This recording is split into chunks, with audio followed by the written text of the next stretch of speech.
Good morning, everybody. This is Emily from Grammy's Garden. I'm doing a walk around my garden before I water it. We are supposed to get rain, good rain moving in tonight, and we're out of drought after being in drought for 3 years, or about 3 years. And there's a honeybee, and I'm so happy to see her. She may be here because I feed honeybees, wild bees, from this little container over here, and I'm trying to go ahead and get them looking more out to nature, which I know they do, other than the little bit of one-to-one sugar water I provide. But I wanted to give you a little tour of my garden, and I wanted to say for people that are have a problem, if you see here, people have a problem with mobility.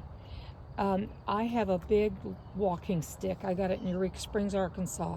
I'm sure you can get them about anywhere.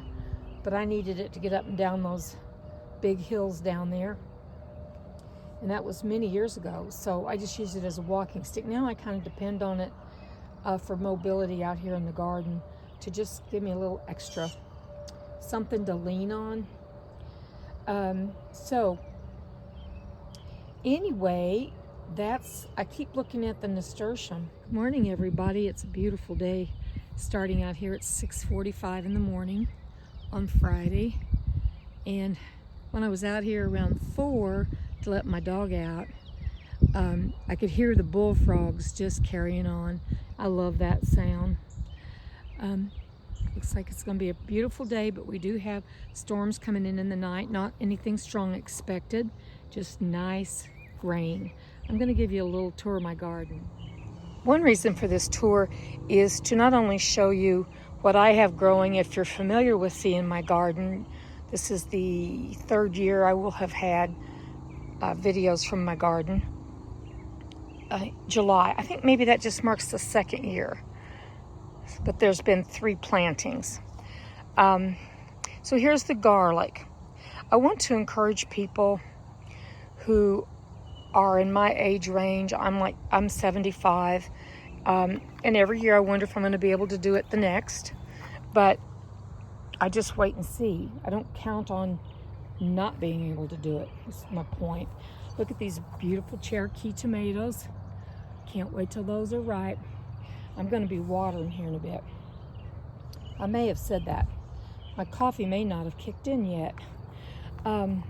So I planted this garlic here last October.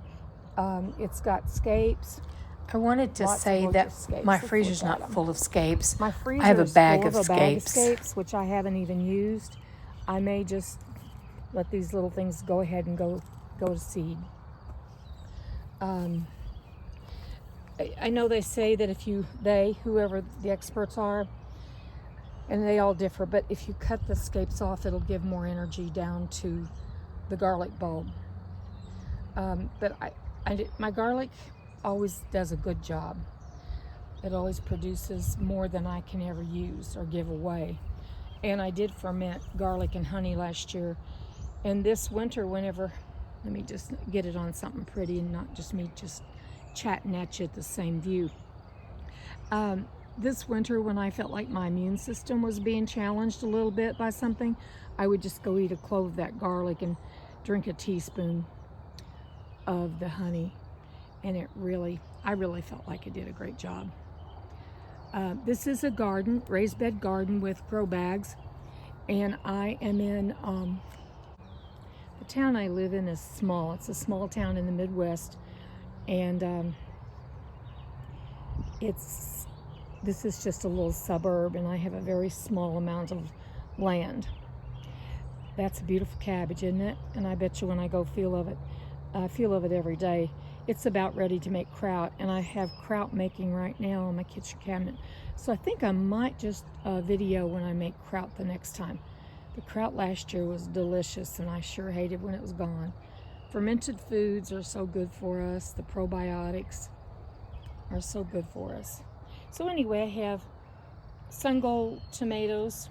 This one right here, the label came off of this. I grew my tomatoes from seeds. I seed started in the house. And I think there's about 20 plants or so that went out to my daughters because she's got a good amount of garden, huge amount of garden actually. And they're looking good out there. So I'm waiting on this one as my point because I didn't find the stick where I had written down what it is. But it doesn't seem to be trellising like the others. I hope I'm using the right term on that. So anyway, the one on the other side I did buy from a nursery near here, and it's a sun gold. I didn't have sun gold seed. Cherokee purple is one of my very favorites. Well, I should have maybe had another cup of coffee before I came out so I could talk straight. This one here is here. The wind took this down, but it didn't break it. One of them broke. This one seems to be hanging on by a thread. So these may not turn into much, but so I think this is either an Amish paste or Marzano, one or the other. I don't care which. I just wanted some paste tomatoes for canning, sauces, and that sort of thing. But I rely on the big juicier ones for tomato juice. I planted sweet alyssum in this year. There's some dill coming up, and I think that's purslane. I'm not sure. I know some people really value it and eat it, so I don't. I don't know what to do with it. I really don't know what to do with purslane and how to eat it. I need to look into that because I do eat lamb's quarter and sourdough and those kinds of things, and so it would probably just fit in with that great. And I usually grow Norland Reds or Red Norlands, but this was something Rosa. Can't remember what it was. I'll have to look at the bag on that. These are Kennebec, and I've had potatoes out of both of these. I reach down and feel around and pull one out, and then I have me some new potatoes and peas. That's what I had this week. And over here in this bed, this cabbage, I bet you when I feel this cabbage, oh yeah, it's really firm. It's about ready. See all those little holes? It wasn't the cabbage moth that got to me this year, of all things. It was pill bugs. And I've said enough about that on some shorts I've done because they about decimated my garden in the beginning. Here where there's these green beans, these will be bush beans. And when I pull like the beets, I'll put in more bush beans. I love pole beans over my cattle panel, and I may just grow some for the beauty of them. But the stringing, I can't seem to get all the strings out. And then when you're open those jars up for company, you got strings all in it. I didn't like that. I'm sure they don't. Everybody's polite, but they know if they're coming to my house and we have green beans, there's going to be strings. And so anyway, I try not to serve that to company too much. I have these are not Contender, these are Kentucky Wonder, and they're the bush variety. I just planted these like a week and a half ago. They've just popped right up. And got my basil there. And these beets should be ready within about 5 or 6 days, depending on what this rain does. Here I've got zucchini planted way too close to another zucchini. I plant everything way too close. I try to jam everything in to these small spaces because it's limited, very limited. And then up this cattle panel, look at that gorgeous. Isn't it gorgeous against the blue sky? It's just covered with peas. I'm waiting for the peas to fill out and then I'll be picking them. Look at this. This right here came back from last year. I had planted, that was from an onion set, and it grew up, and wow, I decided to let it flower, and the peas are using it as a trellis as well. Over here I have a cucumber plant next to all these guys. I pollinated these this morning. I didn't know about my pollinators. I found ants down in there, which are good little pollinators. But I finally have male and female at the same time, and I pollinated some by, you just break off a male plant. Everybody's doing, not everybody, but many people on YouTube are showing the difference. Let me show you. This right here is a male. You see how, if I can get back there, I'll just take him off, because that one's gonna open. I don't want to take him off yet. This one, he's beautiful. They're edible, you know. Okay, if they've got a long stem on them like this, like that, and they have nothing that looks like a little zucchini on the end of them, they're male. So I pull back the leaves, and I just take that, and I just put it against the female. Oh, I'm making y'all dizzy with all this. I just put it down against the female and rub that pollen around on the female, and then we have us a baby zucchini. I know, you know, I'm at times I wonder, why are you doing this? Because nature will take care of itself. And I think I maybe just made the decision to stop doing that.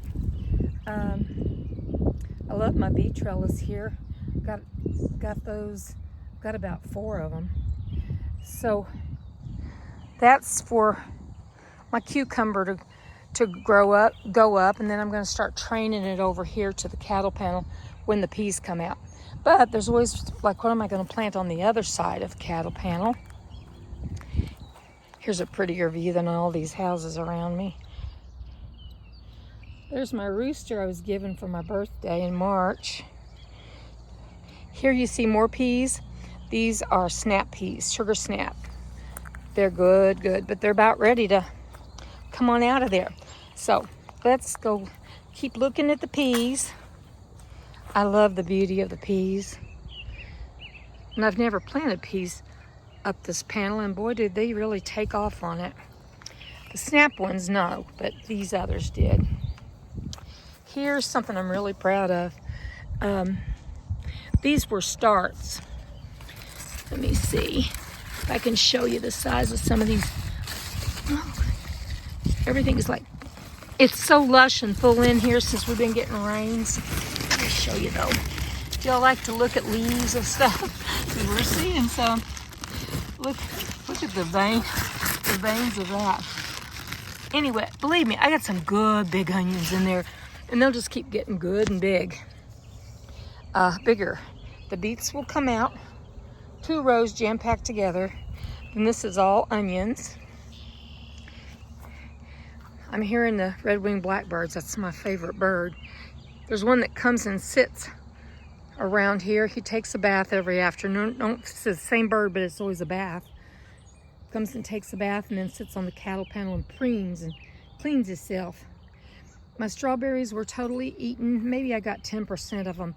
They were full of berries. That's why all the weeds, I threw up my hands. But I do have a really, really nice blackberry taken off and a nice blueberry taken off. And it doesn't have to have, I don't have to have 2 blueberries. They don't have to have another one to be able to grow them. And in this bed, I have Roma tomatoes. They're looking beautiful. And I interspersed my brassicas among the other stuff, trying to throw off caterpillar moths if I could. Now, I gotta see what's eating on that. And I don't see it. It feels like it's getting close, but it's still pretty, not very firm. I come out here and I just go over these leaves and I look at things. I don't find a bunch of eggs, but I found only two caterpillar worms. And I'd seen that crazy white moth out my kitchen window. Oh, here's an interesting thing in the mulch. Let me put you down here. A volunteer bean. This was so full of pole beans last year, this cattle panel. Show it to you. It was so full. You can see those vines still hanging down. I would come out and just sit under that, and it would cool down. We had like days where we hit 110, 112, and I would just sit on a little bench here underneath that, and it would felt like it dropped by at least 10 degrees. So, oh look, another nasturtium's blooming. Oh, I'm so happy to see that. Gorgeous stuff. I love nasturtiums. Then I've got a nasturtium over here too, and it'll bloom before you know it. I try to get all the weed pressure out, and a good thing about growing stuff so full as I have in the beds is that, like all this romaine lettuce, it's delicious, it's still good, it's not trying to bolt yet, even though we'll probably be getting close to that. But I've pulled and given away. But I've got some zinnias coming up there that I planted.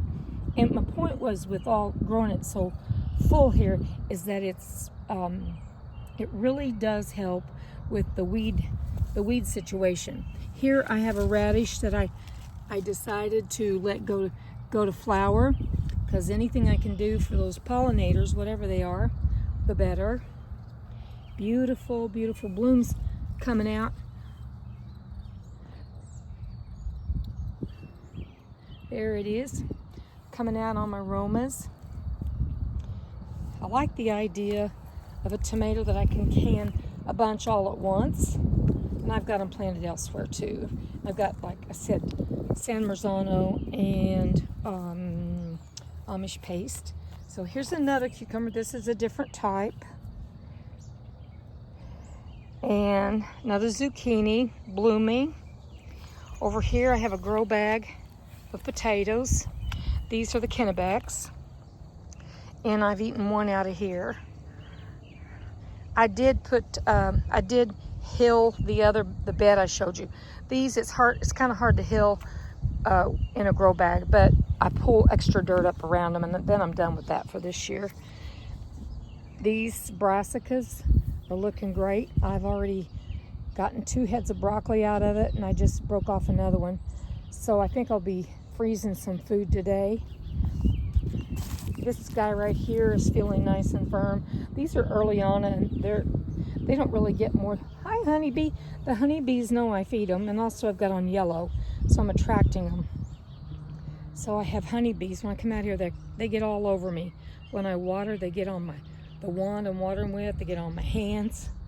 They're pretty cool creatures, I know that. You see these onions every now and then? Other than the big ones I showed you, I raised these from seed, and they're just growing like weeds. Here's my carrots, way too full, and that's a big mistake because they can't really get nice and big and form like you want. I don't know why I did that, but I did it. And then here we have lavender. It's doing great. There's one last view of this for today. Then we'll go up on the porch. I'm getting ready to water. We'll go up there and I'll show you my tomato plants up there and my herbs.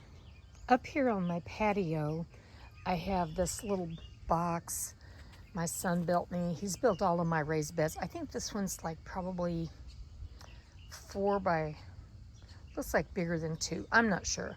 But anyway, in that, I've got this nice big sunflower I planted. And my sage came back from last year, and I have lantana. I keep saying lantana, and it's dianthus. So when I was looking at this, I thought, no, it's dianthus. Basil, lantana, and let's see, what else I have? Oh, and it was full of celery. I have frozen celery still, so I didn't grow any celery this year. Here are 3 pepper plants. I don't know what they are because my peppers did not germinate well this year at all. And I just set the containers outside that I had seed started them in. And lo and behold, they started germinating out here in cool weather and everything that you think, no grow lights. Of course, they had the sun, but they had no grow light for them. They had, let's see, they had irregular water until I saw them pop through, because I just put them out here as a lost cause not because they hadn't even germinated yet. So once I saw what they were doing, I started watering them and taking care of them, and I transplanted them into this. So we'll see how they do. But boy, they could be anything from jalapenos to orange bell, green bell. And over here, I'm not sure. I planted down through here in the early spring. I planted a whole thing of coreopsis and didn't see any signs of anything. And I need to identify that plant there to see if that is coreopsis. I hate to pull it. It doesn't feel like a weed to me. And then here's a couple of small little sunflowers that I have. Now, I'm aware that sunflowers can inhibit growth of some plants. Obviously, the sage isn't inhibited, but if I see that the green peppers are inhibited, I'll have to decide what to do. I do want this sunflower here because I really love pulling in pollinators. And then down here, this is when pigs fly, and that's just something I thought was cute. I've had it for a long time. And rosemary, and I can't remember which kind of thyme this is. Let's take a look. Lemon thyme. I like thyme a lot. I like the way it goes to flower, and then the pollinators love it too. And I did preserve it last year. I dried it. I don't have a freeze dryer. I just dehydrated it. And then this is chocolate mint. The mint I dehydrated last year got moldy, and I was wanting to drink mint tea all winter long. Oh, and there's another chicken. Can you all tell I love chickens too? And I'm not allowed to have them where I'm at. I hate to say it, but I bought into an HOA.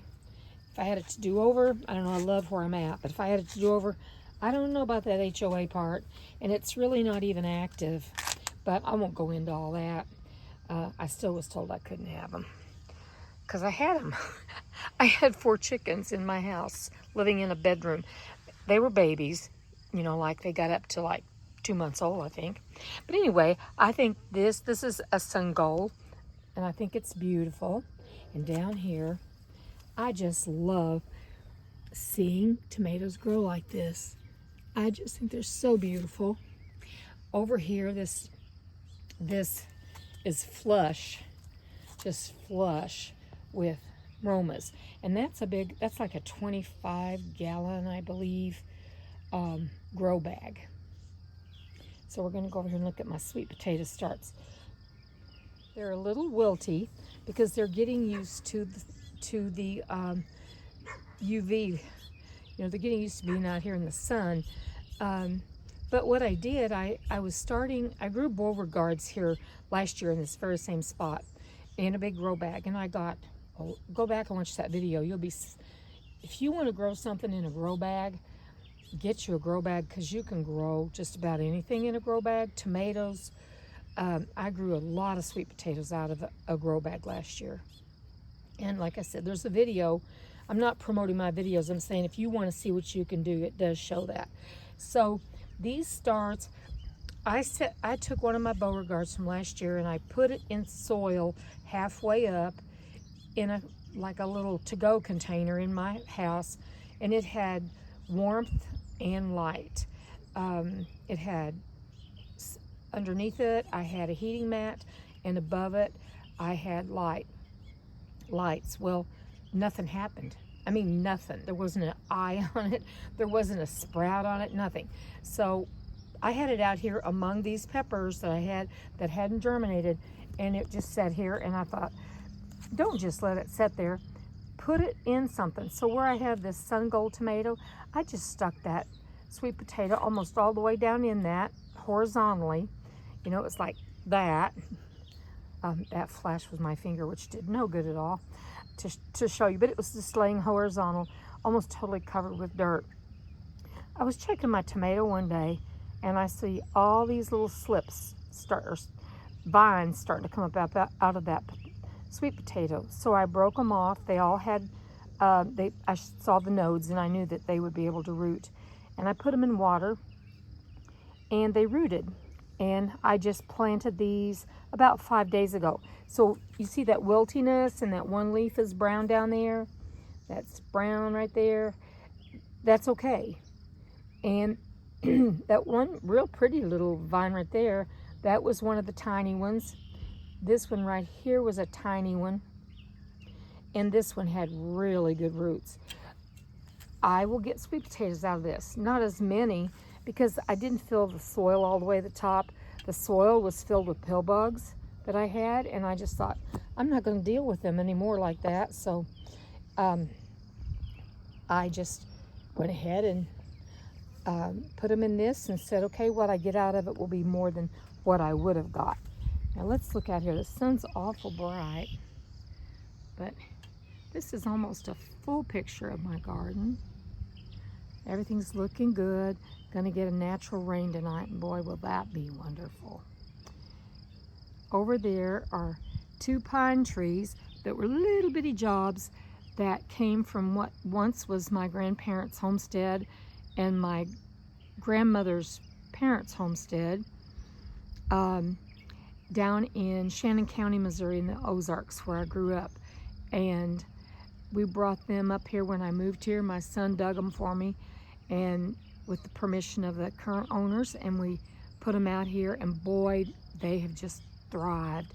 Someday when I'm long gone, people are gonna have some big old beautiful pine trees, and I pray to God they don't cut them down. So I'll show you the rest of the stuff here.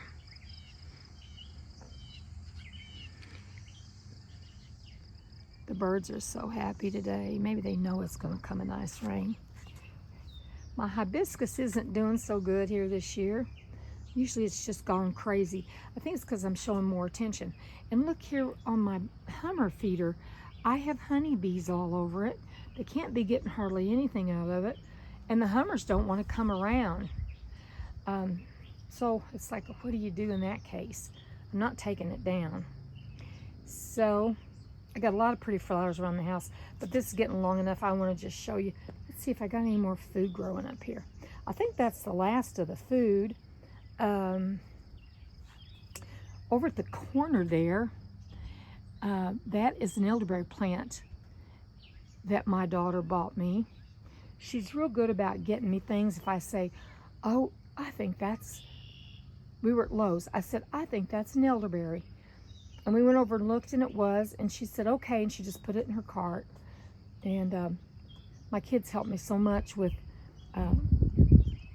like my son growing building all these beautiful beds, and he did such a good job. And he put the cattle panel up for me, which has been a joy. So what I'm gonna do now is I'm gonna get this big view in here, and see these reeds, and that almost looks like willows over there, and you can hear the birds. And if you could see past all that green stuff, not just right over behind one of these big trees, this one right here, there's a humongous lake there that belongs to the owners of a big house that you can't see for the foliage. In the winter, you can see every light on in that house, and it's gorgeous. It looks like a big old mansion back there. But anyway, I hope that you all have a wonderful day. If you stuck with me through this whole video, bless your hearts. And I hope you will like and subscribe. I'm getting really close to 1,000 subscribers, and I'm just thrilled about that. I usually don't talk about subscribing to my network or my channel. Actually, it's not the network, is it? The channel, and I don't usually talk about it. But if you should feel so inclined, I'd love to have you along. Have a great day.